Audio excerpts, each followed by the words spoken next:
Hello दोस्तों, welcome to my YouTube channel. I hope कि आप सब बढ़िया होंगे। तो इस वीडियो में हम बात करने वाले हैं कि सीए फाउंडेशन का एग्जाम जो अभी आपका नेक्स्ट अटेम्प्ट होगा जून 24 में, तो उसका प्रिपरेशन स्ट्रेटजी आपको कैसे प्रिपेयर करना है, क्योंकि अभी आपके पास ऑलमोस्ट लगभग 6 to 7 मंथ्स का टाइम बचा हुआ है। तो इन टाइम को कैसे अच्छे से यूटिलाइज करना है, तो आज इस वीडियो में बात करने वाले हैं। तो चलो वीडियो को स्टार्ट करते हैं। तो यहाँ पे हम बात करने वाले हैं सीए फाउंडेशन जून 24 अटेम्प्ट के लिए अंडर न्यू सिलेबस जून 24। तो पहले हम लिखते हैं यहाँ पे सब्जेक्ट, जो हमारे 4 सब्जेक्ट हैं। फर्स्ट है आपका अकाउंटिंग, 100 मार्क्स का। ये आपका जो पहले वाला स्कीम था उसके अंदर भी था और 100 मार्क्स का था। सेकंड बिजनेस लॉ, ये आपका पूरा 100 मार्क्स का है। आपका जो पहले वाला स्कीम था उसमें क्या था, उसमें था आपका बिजनेस लॉ का पोर्शन था, वो आपका था 60 मार्क्स का। बाकी एक दूसरा सब्जेक्ट था बिजनेस कोरेस्पोंडेंस एंड रिपोर्टिंग, ये आपका था 40 मार्क्स का। बट ये अभी आपका न्यू स्कीम के अंदर नहीं है। आपका पूरा बिजनेस लॉ ये 100 मार्क्स का है, जिसमें कुछ टॉपिक्स को इन्होंने इंक्लूड कर दिया। फॉर एग्जांपल एक इन्होंने इंक्लूड किया है नेगोशिएबल इंस्ट्रूमेंट एक्ट।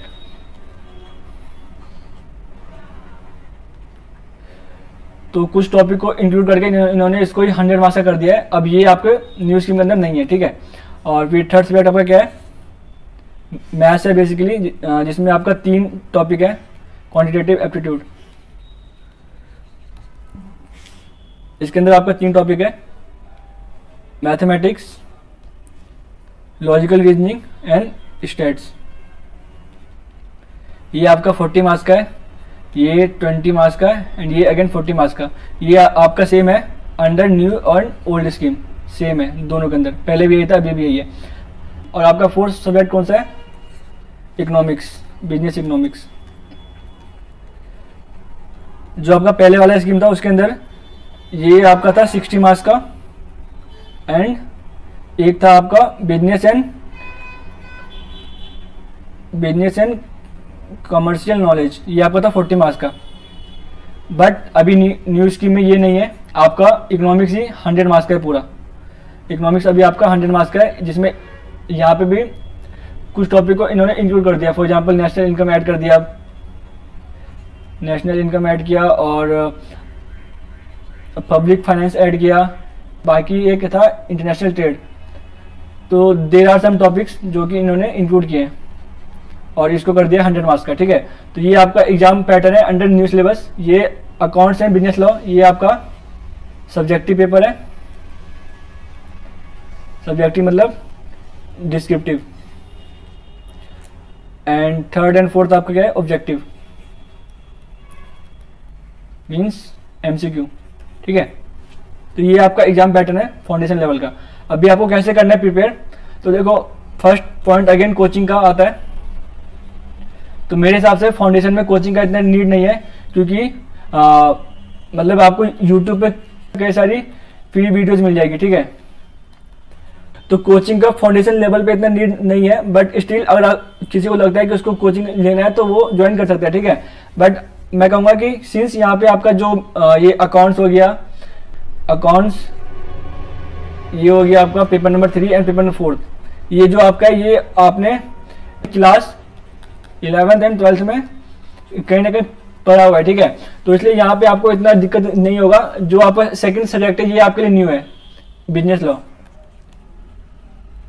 तो यहाँ पे मे भी स्टार्टिंग में आपको थोड़ा इश्यू फेस हो, बट आप इसको भी यूट्यूब वीडियो की हेल्प से मैनेज कर सकते हैं। बट मैं फिर से कहूँगा कि किसी को अगर कोचिंग ज्वाइन करना है तो वो ज्वाइन कर सकते हैं।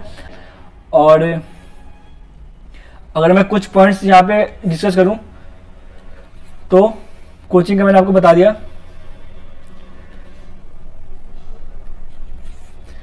और सेकंड पॉइंट अगेन मैं कहूँगा कि study mat.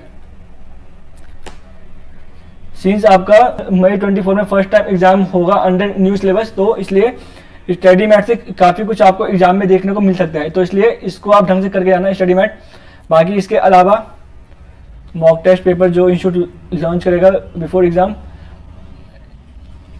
Revision test paper और बाकी अगर इंस्टीट्यूट आपका लॉन्च करता है, अगर MCQ बुकलेट और केस स्टडी बुकलेट अगर इंस्टीट्यूट ये एग्जाम से पहले लॉन्च करेगा तो आपको ये भी करके जाना है, ठीक है। तो ये आपको हो गया जो आपको कवर करना है, ठीक है। थर्ड पॉइंट कि आपको पहले इसको फर्स्ट टाइम रीडिंग करनी है,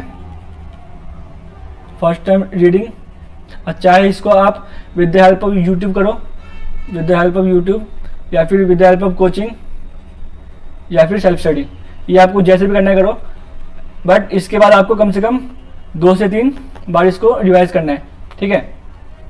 तो ये थर्ड पॉइंट हो गया। फोर्थ, अगेन एग्जाम से कम 2 मंथ बिफोर एग्जाम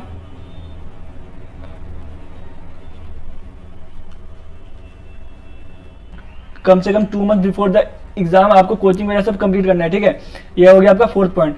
और बाकी आई थिंक कवर हो गया सब कुछ इसमें। और एक पॉइंट अगर मैं बताऊं तो एग्जाम से पहले आपको ज्वाइन करना है मॉक्स, ठीक है। कम से कम 2 मॉक्स आप ज्वाइन कर लेना फॉर योर प्रैक्टिस। तो ये कुछ पॉइंट है जो आपको ध्यान में रखना है। बाकी जो आपका मेन फोकस होगा वो आपको क्या होगा, स्टडी मैट के ऊपर, क्योंकि ये फर्स्ट टाइम आपका एग्जाम होगा अंडर द न्यू कोर्स, तो इसलिए आपको स्टडी मैट को ढंग से करके जाना है। स्टडी मैट का सारे कंसेप्ट कवर करने हैं, सारे क्वेश्चन कवर करने हैं, कुछ भी आपको स्किप नहीं करना है, ठीक है। तो ये कुछ पॉइंट थे जो मेरे को आपको सारे डिस्कस करने थे। और वो आपको कोई भी डाउट है तो आप कमेंट में से पूछ लेना, मैं उसका आपको रिप्लाई कर दूंगा। बाकी वीडियो यूजफुल लगा हो तो इसको लाइक कीजिए, अपने फ्रेंड्स के साथ शेयर कीजिए। मिलते हैं नेक्स्ट वीडियो में, तब तक आप सभी को thank you and all the best.